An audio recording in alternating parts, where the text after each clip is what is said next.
In the spring of 1894, an ethnologist named Cyrus Thomas closed a report that the Smithsonian's Bureau of Ethnology had spent 12 years assembling, and the closing argument settled a question that American newspapers, lecture halls, and grade school textbooks had been arguing over since before the Civil War.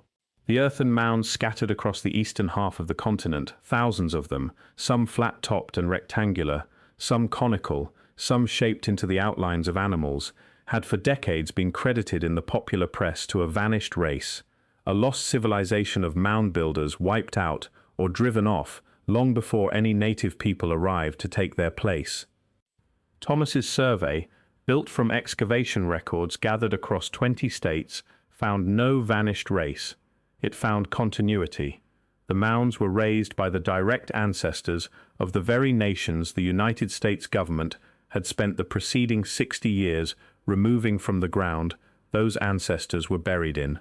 Among the sites his survey touched were a cluster of platform mounds rising out of the hardwood ridges of northeastern Mississippi in what by then was called Chickasaw County, a name taken from a nation that had already been gone from that land for more than 50 years by the time Thomas's report was published. If you're enjoying this story so far, don't forget to hit the like button and subscribe. Drop a comment telling me where in the world you're watching from. I love hearing from you. The ridge itself is real and still has a name on modern maps, though the name on the map is Pontotoc Ridge, a low limestone and chalk upland running roughly north to south through Pontotoc and Chickasaw counties, its slopes cut by creeks with names like Owl Creek and Chihuahua.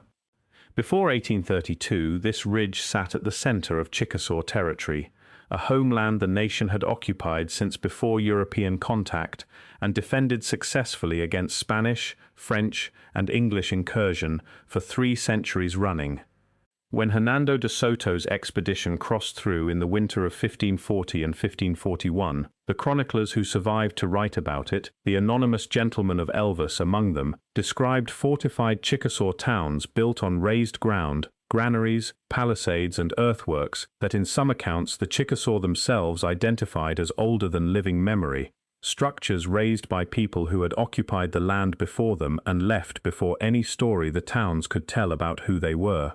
That detail, a nation describing its own landscape as inherited from an earlier people rather than built entirely by itself, shows up again more than 2 centuries later in the writing of James Adair, a trader who lived among the Chickasaw and neighboring nations for close to 40 years and published his account, The History of the American Indians, in London in 1775. Adair recorded Chickasaw architecture, ceremony, and oral tradition in more ethnographic detail than almost any other 18th-century observer, and his own theory about the mounds, that they were somehow connected to the lost tribes of Israel, has not survived scholarly scrutiny. What has survived is his transcription of what he was actually told in the field, that certain earthworks predated any account the Chickasaw had of their own arrival, that they were the work of people the Chickasaw called, in the closest English rendering available to Adair, an older people, gone before memory. The archaeological record does not contradict that tradition, it confirms the timeline behind it. What survives on the ridge today is a complex of platform mounds preserved inside the Tombigbee National Forest, a short distance from the town of Houston, Mississippi, known to archaeologists as the Owl Creek Mounds. The site has 6 mounds arranged around a central plaza, the largest rising more than 20 feet above the surrounding ground, its summit flattened rather than peaked, built in stages over generations by crews carrying basket loads of earth up a ramp on its eastern face. Radiocarbon testing places the primary construction in the Mississippian period, roughly 1100 to 1250 of the Common Era, centuries before De Soto's expedition, and close to 1,000 years before Adair sat with Chickasaw elders and heard about an older people. The plaza arrangement, the platform construction technique, and the ceramic styles recovered from test excavations connect Owl Creek to a broader Mississippian tradition documented across the southeast, a tradition whose descendant communities scholars now trace to the Chickasaw, the Choctaw, and other nations of the region, rather than to any group that vanished. Excavation at the site has been limited. A partial survey conducted in the 1970s by John Conaway of the Mississippi Department of Archives and History documented mound stratigraphy and recovered shell-tempered pottery consistent with the broader Mississippian ceramic tradition, but full excavation has never been undertaken.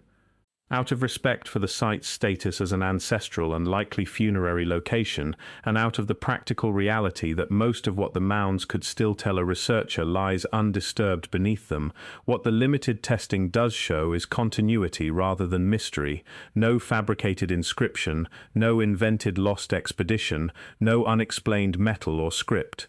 Fitted platform architecture, a plaza oriented to the cardinal directions, ceramic sequences that tie the builders directly into the archaeological record of the people who were still living on this ridge when the first European soldiers walked through it 300 years later. The mystery here was never what built the mounds. The mystery, if the word still applies, is how completely the nation that inherited them was separated from the ground they stood on, and how quickly the American public was told a different story about who had built them. The separation has a paper trail, and the paper trail has dates. On the 20th of October 1832, Chickasaw leaders signed the Treaty of Pontotoc Creek at a council ground on the ridge itself, ceding the last of the nation's remaining land in Mississippi to the United States in exchange for the promise of new territory west of the Mississippi River and payment for the land left behind. The promise of new territory took 5 more years to make good. Under the Treaty of Dokesville, signed in 1837, the Chickasaw Nation purchased the right to settle within the Choctaw Nation's land in Indian Territory, and removal began that same year, continuing in waves through the 1840s and into the 1850s, as families who had delayed or who had tried to hold out on individual land allotments under Mississippi law were finally pushed off the ridge for good. Cotton agriculture followed almost immediately behind them. Settlers who took up the ceded land plowed fields around the mounds where the ground was flat enough to farm, and largely left the steeper mound faces alone, not out of preservation instinct, but because a 20-foot earthen platform makes poor cotton ground. That accident of topography is a significant part of why Owl Creek still stands. Most of the smaller mounds scattered across the county were not so fortunate, and were leveled by plow and grading equipment across the following century, their contents scattered without record. It was into this landscape, emptied of the people who built it and rapidly being farmed over, that the Moundbuilder myth took hold. In 1833, a writer named Josiah Priest published American Antiquities, a best-selling volume arguing that the mounds of the Mississippi and Ohio valleys were the work of an ancient civilized race, variously proposed as Israelites, Vikings, or refugees from a sunken Atlantic continent, a race the book claimed had been destroyed or driven out by the ancestors of the very nations then being removed under federal policy. The claim spread through newspapers, popular lecture circuits, and school primers for the next 60 years, gaining a kind of scientific gloss from the 1848 Smithsonian publication Ancient Monuments of the Mississippi Valley by Ephraim Squire and Edwin Davis, a work that catalogued mound sites with genuine rigor while still leaving the question of who built them open enough for the lost race explanation to keep circulating underneath it. The convenience of that explanation to a government actively removing native nations from mound-rich land has been noted by historians for decades. A nation portrayed as incapable of the engineering standing on its own ground is a nation easier to argue off that ground. Congress funded Cyrus Thomas and the Bureau of Ethnology specifically to settle the question in the 1880s, and the answer his team returned, mound by mound, state by state, was continuity, not conquest by some vanished predecessor. The Chickasaw, the Choctaw, and their neighboring nations had not displaced a lost race. They were its direct descendants, and the government publishing the correction was the same government that had already finished removing them from the land the correction concerned. The correction did not travel as far as the myth had. Thomas's report circulated among scholars and settled the matter academically. But the popular story of a lost mound-builder race kept appearing in county histories, tourist pamphlets, and roadside signage well into the 20th century, in Mississippi and across the Mound Belt generally, long after the Bureau of Ethnology had closed the file. What eventually forced a more careful accounting of Owl Creek specifically was not a dramatic discovery, but a slow one, the kind that comes from decades of quiet fieldwork rather than a single dig. Conaway's 1970s survey, followed by later testing conducted under the Forest Service's stewardship of the site, established the mound sequence, confirmed the Mississippian dating, and recovered enough ceramic and structural evidence to tie the site firmly to the region's documented native occupation rather than to any imported explanation. None of it required a lost expedition or an unexplained artifact.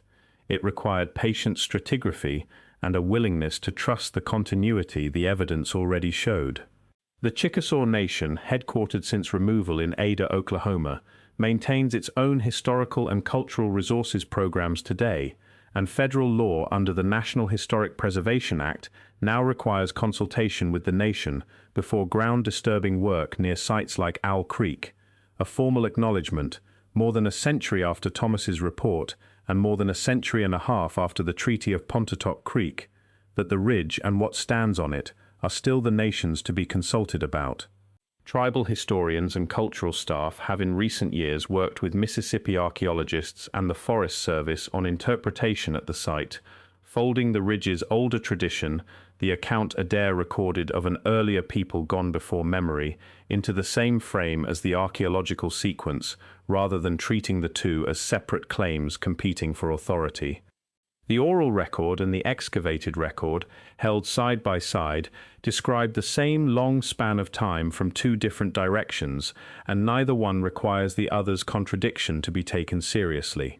Stand on the ridge today, and the layering is still visible if you know what you are looking at. The largest mound rises out of hardwood forest rather than open field, its flat summit reached by a modern interpretive trail rather than a basket-carrying ramp. A marker at its base explaining the Mississippian, dating in language that would have been unavailable to the surveyors who first mapped the site in the early 20th century, let alone to the settlers who ploughed the flatter ground around it 100 years before that. Below the trail marker, unmentioned on the sign because there is no way to summarize it in a paragraph, sits the longer chain of custody, a nation that told an outside observer in the 1770s that an older people had built here first, a government that spent the 1830s buying and clearing that same nation off the ridge, a popular myth that spent 60 years crediting the earthworks to anyone except the descendants standing nearby, and a federal report that finally closed the myth in 1894 without managing to close the gap between the nation and its own ancestral ground. That gap has narrowed since, through consultation law, through tribal cultural resource offices, through slow archaeological patience rather than a single vindicating find, but it has not closed. The Chickasaw Nation's government sits in Oklahoma, the ridge sits in Mississippi. The distance between them is the entire 19th century, and it is measured in treaties rather than miles. None of this required a hidden ridge no map acknowledges, or a sealed record from the 1860s naming what slept beneath it. The ridge is on every county map printed since the 1830s. What was actually hidden was simpler and took longer to undo. A documented Chickasaw account of an earlier people that outside observers dismissed for a century in favor of a story more flattering to the nation doing the removing, and a set of platform mounds that never stopped being exactly what they had always been, while the argument over their origin ran on above them. If you're hooked on this story, make sure to subscribe and turn on notifications so you never miss an upload. Your support means everything and helps me bring you more emotional stories like this one. The ridge was never as isolated as later maps made it look. Test excavations at Owl Creek and at comparable Mississippian sites across the region have recovered marine shell, most of it whelk shell worked into beads, gorgets, and cups, material that originates exclusively along the Gulf Coast, a good 300 miles south of the ridge by any land route available in the 12th or 13th century. Sites of the same period and cultural tradition elsewhere in the southeast have produced copper sourced through trace element analysis to deposits near Lake Superior, close to 1,000 miles to the north, and mica sheets traced to outcrops in the southern Appalachians.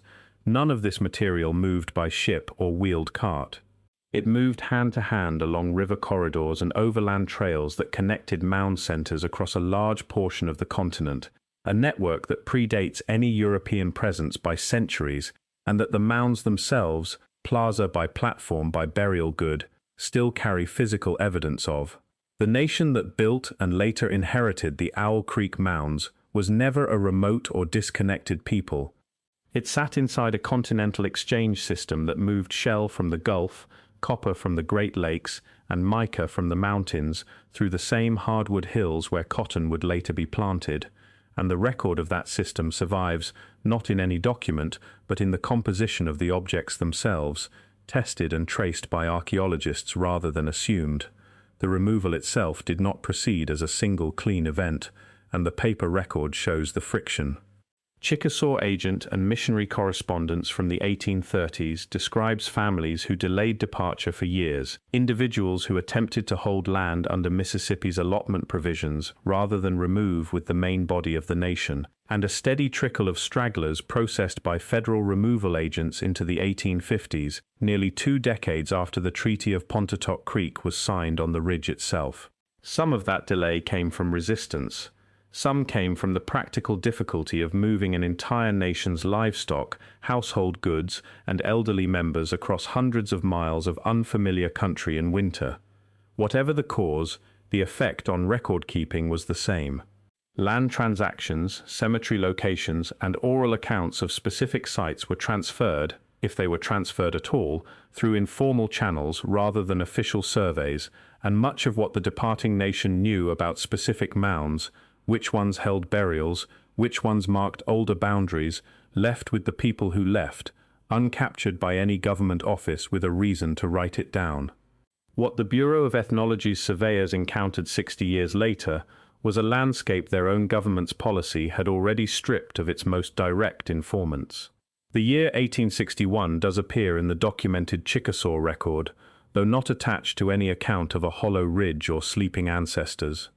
On the 12th of July that year, at North Fork Town in the neighboring Creek Nation, Chickasaw Governor Cyrus Harris signed a treaty of alliance with the Confederate States, a step forced on his nation as much by abandonment as by choice. Federal annuity payments and treaty obligations the Chickasaw Nation had relied on since removal had collapsed months earlier, as the United States withdrew troops and administrators from Indian Territory to fight a war closer to Washington, leaving the Chickasaw and neighboring nations to negotiate their own survival with whichever government still had soldiers nearby. Harris had by then spent 5 years as the Chickasaw Nation's first elected governor under its 1856 Constitution, the document that formally separated Chickasaw government from the Choctaw Nation it had been folded into since the Treaty of Dokesville. He governed a nation 2 decades removed from the Pontotoc Ridge, a nation whose own oral tradition, the tradition Adair had recorded 80 years earlier, still described that ridge as inherited from people older than any Chickasaw account could name. Nothing in Harris's 1861 treaty mentions the ridge, the mounds, or any ancestral tradition. It is a document about survival in a second homeland during a war the Chickasaw Nation had no part in starting, signed by a man whose government would spend the following decades trying to hold together a nation whose original ground, and whose original record of that ground, had already been left behind. That absence is itself worth sitting with. A search for a documented 1861 Chickasaw account of a ridge and its sleeping ancestors turns up nothing, because no such document exists in any archive, tribal or federal. What the search turns up instead is a governor signing for his nation's survival, in a year when survival, not commemoration, was the only available priority, and a set of mounds 800 miles east that neither Harris's government nor the Confederate or Union armies fighting around it had the attention to spare for. The ridge's story in 1861 is a story of absence, not record, and the absence is more honest than an invented document would have been. The Chickasaw were not alone in the region in holding a tradition of predecessor builders separate from their own founding story. The Choctaw Nation, whose historic territory bordered Chickasaw land to the south and whose removal followed the same decade, identifies Nani Waya, a large flat-topped mound in what is now Winston County, Mississippi, as the site of its own emergence, the mother mound from which the Choctaw people came into the world. Nani Waya sits roughly 70 miles from the Pontotoc Ridge, built by the same broader regional tradition of platform mound construction, and the Choctaw account of it, recorded by missionaries and ethnographers across the 19th century, treats the mound not as a mystery, but as a point of origin, a place the nation's own founding narrative is anchored to directly. The Chickasaw tradition Adair recorded runs differently. It does not claim the mounds as the nation's own point of origin. It describes them as older, the work of a people already gone before the Chickasaw account of themselves begins. Two neighboring nations, sharing a regional mound-building heritage, hold two different relationships to that heritage, one claiming direct descent from the mound builders, one describing an older people who came before. Archaeology does not resolve which framing is more accurate, and does not need to. Mississippian period construction across the region spans centuries and multiple cultural phases, long enough for both kinds of tradition, a founding mound account and an older predecessor account, to be describing real and distinguishable layers of the same long occupation. What has changed in the past several decades is not the archaeology so much as who gets consulted about it. The Chickasaw Cultural Center, opened in the nation's current capital of Ada, Oklahoma, in 2010, maintains historical and genealogical archives, and the nation's Historic Preservation Office now reviews federal undertakings that could affect ancestral sites in Mississippi under the same consultation provisions that apply to Owl Creek. That review authority did not exist when Conaway conducted his survey in the 1970s. It exists now because of amendments to federal historic preservation law passed in the 1990s, amendments that finally gave removed nations formal standing over decisions made about the ground they were removed from a century and a half earlier. The distance between Ada and the Pontotoc Ridge has not closed in miles. It has closed, incrementally, in law, in a set of signatures on consultation letters, rather than any single dramatic reunion. Owl Creek Mounds is open to visitors today, reachable by a short walk from a Forest Service parking area off a county road outside Houston, Mississippi. The interpretive trail climbs the largest mound in a series of switchbacks that follow, roughly, the angle of the original construction ramp, though the ramp itself eroded away centuries before any survey team arrived to measure it. From the summit, the view runs across hardwood canopy, broken by the creek bottoms that give the county its patchwork of farmland, and there is nothing on the horizon to suggest that this particular rise of ground carries more history than the ridges around it. That is, in its way, the whole of what this story has been about. Not a hidden ridge sealed off from any map, not a lost record from a specific year, but a very visible ridge, ploughed around for 2 centuries, walked over by visitors who mostly do not know what they are climbing, still holding the layered record of a people who were told, first, that someone else built it, and told later, correctly, that they had not. The ridge kept its own record the entire time. It simply took the country built on top of it more than a century to start asking the ridge instead of assuming the answer. Cyrus Thomas never traveled to the Pontotoc Ridge himself.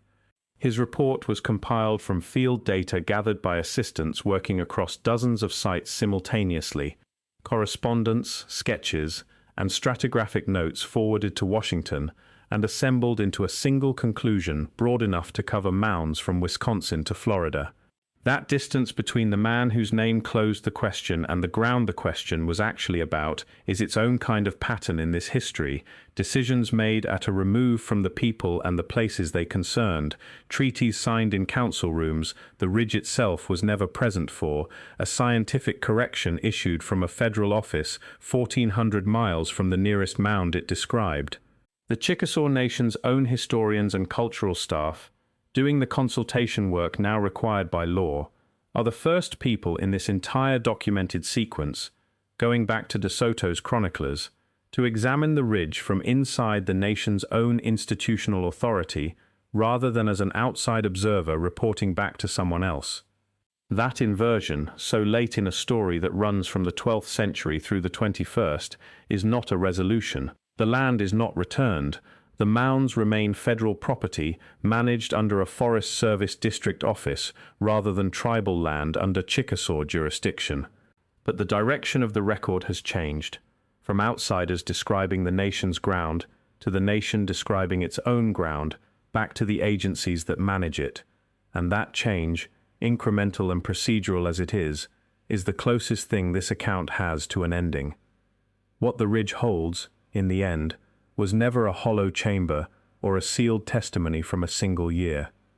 It holds 6 mounds built across roughly a century and a half by people whose direct descendants can be traced with reasonable confidence to the nation that occupied this exact ground when the first European soldiers walked through it, a nation that told those soldiers chroniclers, and told a curious trader 80 years before its own removal that an even older people had been here first. It holds a treaty signed on its own soil in 1832 that ended Chickasaw occupation of it, and a report signed in Washington 62 years later that finally corrected the story told about who had built it. It holds a governor's signature from 1861, written 800 miles away in a different nation's territory, during a war fought over a country the Chickasaw had already been forced out of once. None of it required inventing a document that does not exist. The ridge is on the map. The mounds are open to the public. The record, once you assemble it from treaty text, ethnographic transcription, excavation report, and consultation law, rather than from a single convenient source, was never missing. It was only ever scattered, the way most real history is, across more archives than any one telling can hold at once, waiting less for discovery than for someone willing to walk it end to end and write down what was actually there. Somewhere in the gap between Adair's transcription and Thomas's report, between the treaty signed on the ridge and the treaty signed in a different nation's territory 30 years later, the actual shape of what happened here comes into focus without needing embellishment. A homeland occupied for centuries. A tradition, honestly recorded by an outside observer, of even older occupants before that. A removal carried out through paper and policy, rather than a single dramatic event. A myth that filled the resulting silence for 60 years, because the myth was more convenient than the truth to the government that had caused the silence in the first place. A correction that arrived, eventually, from the same institutions that had allowed the myth to spread, and a ridge that kept standing through all of it, indifferent to which story was being told about it at any given moment, waiting for the people descended from the people who built it to be the ones doing the telling. That waiting is mostly finished now. What remains is the slower work of consultation, preservation, and the ongoing correction of a record that took 130 years to start getting right, conducted not through any single sealed testimony, but through the accumulated, unglamorous, and entirely real archive that was there to be read the whole time. The ridge never needed a hollow chamber or a sealed testimony to be worth this much attention. It needed, and eventually got, people willing to read it as carefully as it had always deserved. Thank you so much for watching until the end. If you loved this story, check out the other videos on your screen now. I think you'll really enjoy them. And don't forget to subscribe if you haven't already. See you in the next story.